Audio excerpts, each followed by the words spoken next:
Student, welcome back to RD BioHub. Today we will start our class 12th chapter number 13, that is the organism and populations. ठीक है, organism and populations basically come under the topic ecology, जिसके अंदर हम study करते हैं सभी organisms को and the interaction between the organism. तो जो पॉपुलेशन हमारी बनती है वो क्या होती है? Group of organisms, they form the population. ठीक है, let us start from the beginning कि what do we mean by the term ecology. सबसे पहले ecology, it is a term given by the Ernst Haeckel. ठीक है, ये ecologist थे जिन्होंने टर्म दी थी, Ernst Haeckel, in 1869. It is basically the branch of science that deal with interaction among organism. Yes, अब क्लियर है. Yes, interaction among organism and between organism and its physical environment. ठीक है, physical environment का मतलब क्या होगा यहाँ पे? Abiotic environment. आप लोगों ने लोअर क्लासेस में पढ़ा हुआ है कि we have two type of component in our environment. We have two type of component, that is abiotic and biotic component. ठीक है, what are abiotic component? Abiotic are non-living component and biotics, these are the living component. ठीक है, non-living means air, water, temperature, light. ठीक है, और we can say in rough estimate we can say all the climatic factors all goes under in the abiotic component. ठीक है, biotic means living all organism that have the capacity to survive, that divide. ठीक है, यानी कि जो भी living organism है, जो हम लोगों ने चैप्टर फर्स्ट किया था इन 11th standard about the living world, उसके अंदर हम लोगों ने कुछ कैरेक्टरिस्टिक्स किए थे लिविंग ऑर्गेनिज्म के, कि दे शो मेटाबॉलिज्म, दे शो ग्रोथ, दे शो लोकोमोशन, दे शो मूवमेंट. ठीक है, एंड दे शो रिप्रोडक्शन. तो ये सब कुछ जो भी शो करता है, that all conclude in biotic component. Now as you know कि जैसे हम लोग डाइवर्सिटी को स्टडी करते हैं, तो डाइवर्सिटी को स्टडी करने का जो कंपोनेंट है उसके अकॉर्डिंग हम लोग एक अरेंजमेंट लेते हैं जिसको नाम दिया जाता है हिरारसी का. ठीक है, तो हिरारसी क्या हो जाएगी? Arrangement into series. एक सीरीज़ के अंदर उन सब का arrangement, this is called as hierarchy. ठीक है, ये हम इसके अंदर लेते हैं हिरारसी के अंदर. तो जो हिरारिकल कंपोनेंट इसके बनते हैं वो हमारे हिरारिकल कंपोनेंट क्या बन जाएंगे इसके अंदर? सबसे पहले हम स्टार्ट करेंगे from the abiotic things. Atoms, जितने भी ऑर्गेनिजम्स हैं उनके बेसिक एटम से बने हुए हैं. एटम्स के अंदर चाहे हमारे वो मेटल है, नॉन मेटल है, यानी कि सारे के सारे एलिमेंट्स इसके अंदर हमारे कंक्लूड है.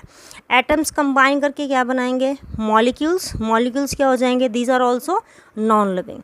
तो atoms and molecules, this conclude the abiotic hierarchy. Now next, protoplasm. Protoplasm क्या होता है? लिविंग कंटेंट है. ठीक है, तो it conclude the living organism. Protoplasm के अंदर क्या प्रेजेंट होता है? ऑर्गेनेल्स. ठीक है, when the organelles combine they form a cell. ठीक है, सेल्स का ग्रुप हम लोग क्या नाम देते हैं? टिश्यू. टिश्यू के ग्रुप को ऑर्गन बोलते हैं. ऑर्गन का ग्रुप क्या बनाता है? Organ system. ठीक है, and after the organ system combine they form the organism. Different type के ऑर्गेनिज्म क्या बनाते हैं? पॉपुलेशन बनाएंगे. पॉपुलेशन से एक कम्युनिटी बनेगी. कम्युनिटी क्या बनाएगी? एक इकोसिस्टम. और इकोसिस्टम कंबाइन करके क्या बनाएगा? हमारा बायोस्फीयर. ठीक है, this is called the hierarchy of ecosystem, कि कैसे उसके अंदर हमारी अरेंजमेंट है. ठीक है, अब इसमें देखिए ऑर्गेनिजम्स को डिफाइन कर रखा है कि ऑर्गेनिजम्स क्या हैं? These are the living component of environment at individual level. एक इंडिविजुअल लेवल के ऊपर होंगे. ठीक है, ecology at the organism level is physiological ecology. Organism को जब हम लोग स्टडी करते हैं तो फिजियोलॉजिकल वर्ड 11th स्टैंडर्ड में हम लोगों ने किया था, physiological process in human beings. ठीक है, फिजियोलॉजिकल प्रोसेस इन प्लांट्स. इसका मतलब उनके इंटरनल होने वाले जो चेंजेस हैं how they adapt according to the environment, वो सारा कुछ हम किसके अंदर स्टडी करते हैं, इन देयर फिजियोलॉजिकल नेचर। ठीक है। Organism is the smallest level of ecological hierarchy, ecological hierarchy का सबसे स्मॉलेस्ट लेवल है when the organism is formed. ठीक है। वैसे तो सबसे लोअर क्या हो गया हमारा एटम, बट एक पूरा ऑर्गेनिज्म जो सर्वाइव कर रहा है, ठीक है, जो इसकी कैपेसिटी जिसके लिए हम बात करेंगे वो क्या होगा, एक ऑर्गेनिज्म, चाहे वो सिंगल सेल हो या फिर multi cellular. What is population? Population is the sum total of all individual of a species in a specific geographical area. एक जोग्राफिकल एरिया हम लोगों ने जो भी लिया है, जैसे मान लो हमने एक डेजर्ट एरिया ले लिया, ठीक है, हम लोगों ने हिमालय रीजन बोल दिया, तो हिमालय रीजन क्या होगा, एक जोग्राफिकल रीजन।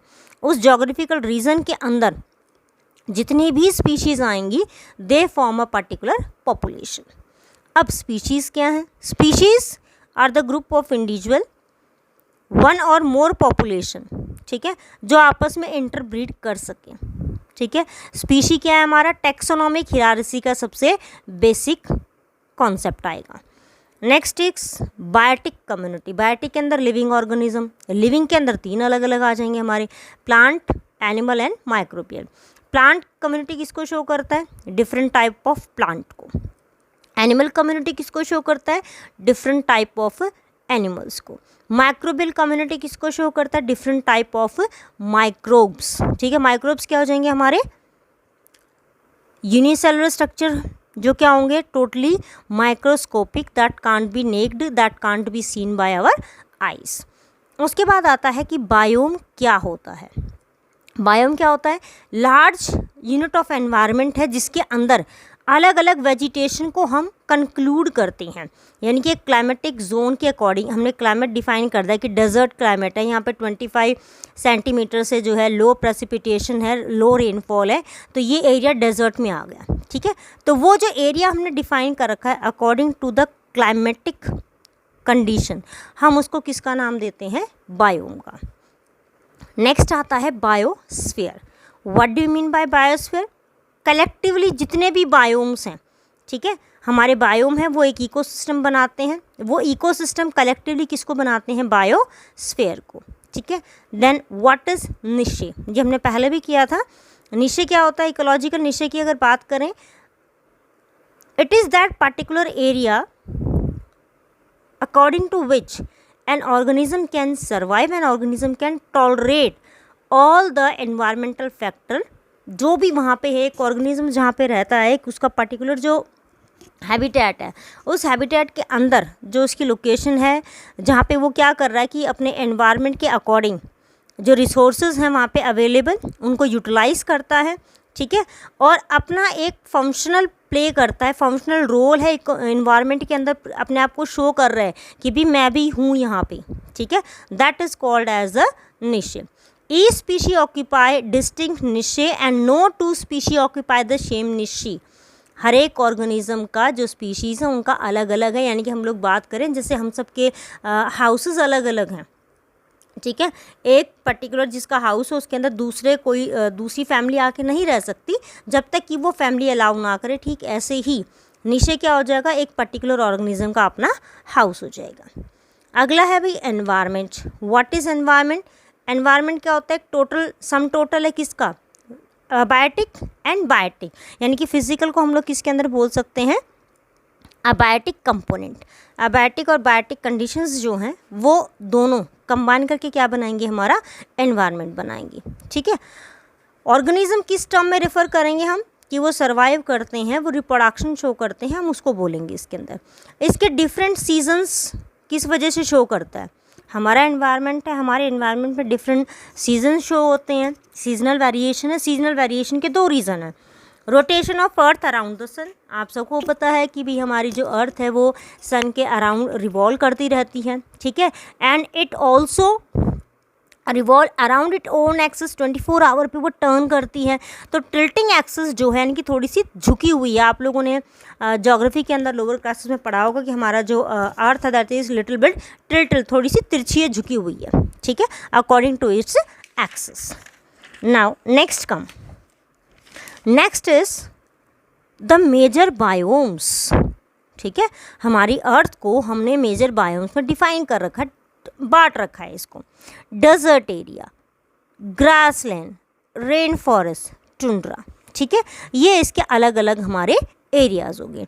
अब फॉर्मेशन ऑफ बायोम्स किसके वजह से होता है, ये देखिए ये पे कंडीशन आ गई आपकी कि वाई बायोम्स आर फॉर्म। अगर आपसे पूछा जाए कि why desert and grassland have different condition, तो क्या रीज़न है, तो इसका फर्स्ट रीज़न हमने क्या दिया, annual variation in intensity and duration of temperature. देखो इंटेंसिटी किसकी है, हमारी लाइट की, ठीक है, लाइट कितनी फॉल हो रही है वहाँ पे, जितनी ज़्यादा सनलाइट होगी टेम्परेचर उतना ही हाई होगा, ठीक है। एनुअल वेरिएशन इन प्रेसिपिटेशन, कितनी रेनफॉल होती है वहाँ पे, जितनी ज़्यादा रेनफॉल प्रेसिपिटेशन उतना ही हाई हो जाएगा, जितनी रेनफॉल कम होगी प्रेसिपिटेशन उतना ही कम हो जाएगा। The above annual variation together with annual variation in precipitation, यानी कि ये रेन है, स्नो है, जो भी है हम कंबाइन लेते हैं। देखो जैसे टुंड्रा जो एरियाज़ हैं, ये वो एरिया होते हैं जहाँ पे स्नोफॉल हो रही है, यहाँ पे रेनफॉल नहीं है, तो हम रेन एंड स्नो दोनों को कंबाइन लेते हैं, ठीक है। द बायोम में भी डेजर्ट, रेन फॉरेस्ट, टुंड्रा कुछ भी हो सकता है। Regional and local variation with each biome lead to formation of different habitat. जो वहाँ का रीजनल है, ठीक है, उस एरिया की पर्टिकुलर लोकेशन, यानी कि एक छोटे से एरिया की, ठीक है, वो हम इसके अंदर कंक्लूड करते हैं। अब ये देखिए एक ये आपका ग्राफ दिखा रखा है, एक सेकेंड इसको ज़रा सेट कर देते हैं।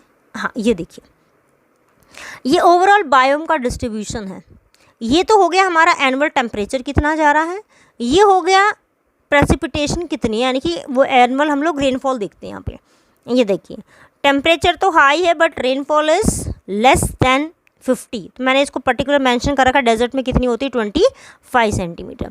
उसके बाद ग्रासलैंड्स है, ग्रासलैंड देखो ये साउथ अमेरिका के अंदर आप लोगों ने लोअर क्लासेस में पढ़ा है, पंपास, स्टेप्स, ठीक है, ये कुछ पर्टिकुलर नेम्स होते हैं हमारे किसके, ग्रासलैंड्स के, ठीक है। इसके अलावा भी हमारे प्रेजेंट होते हैं, जैसे हम लोग प्यारीज बोलते हैं, ठीक है, ये अपने आ जाएंगे प्यारीज जो हैं, प्यारीज भी हम बोलते हैं, ग्रासलैंड का नेम होता है। ये होते हैं नॉर्थ अमेरिका के अंदर हमारे, ठीक है।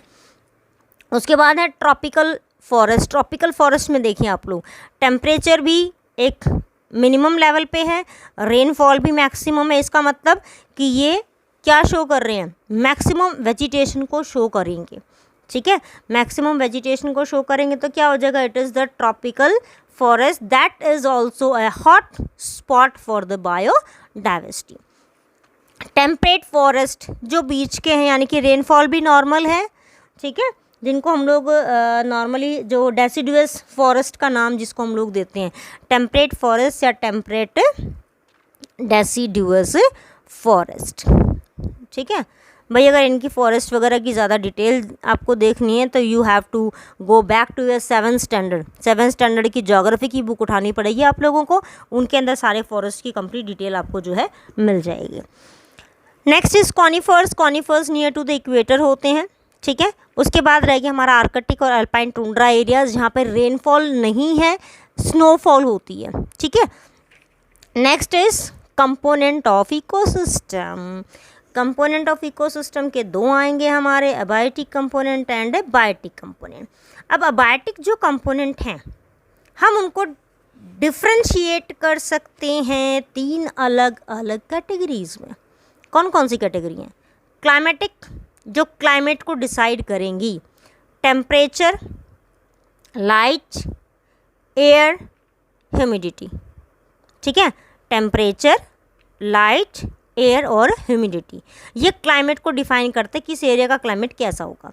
नेक्स्ट है टोपोग्राफिक। टोपोग्राफिक का मतलब अर्थ का सरफेस क्या रहा है, हमारी अर्थ के ऊपर माउंटेन्स हैं, ठीक है, उसके ऊपर हम लोग देखें तो वैलीज़ बन रही हैं, कहीं पर हम लोग देखें तो जो टेक्सचर है टोटल ब्लैकिश है वहाँ पे, ठीक है।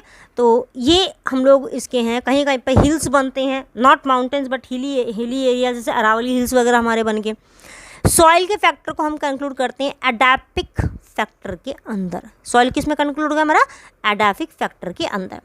बायोटिक कंपोनेंट क्या हो गए हमारे? Pathogen, parasite, predator, competitors. ठीक है, पैथोजन क्या करेंगे? दूसरे के ऊपर डिजीज़ कॉज कराएंगे। पैरासाइट किसी दूसरी बॉडी के ऊपर फीड कराएंगे। प्रेडेटर एक प्रे के ऊपर फीड करते। कंपिटिटर आपस में कंपटीशन चलेगा। ठीक है, next comes the major abiotic factors. ठीक है, तो ये बेसिक था हमारा इसका। ये major abiotic factors we will study in our next video. Okay, thank you.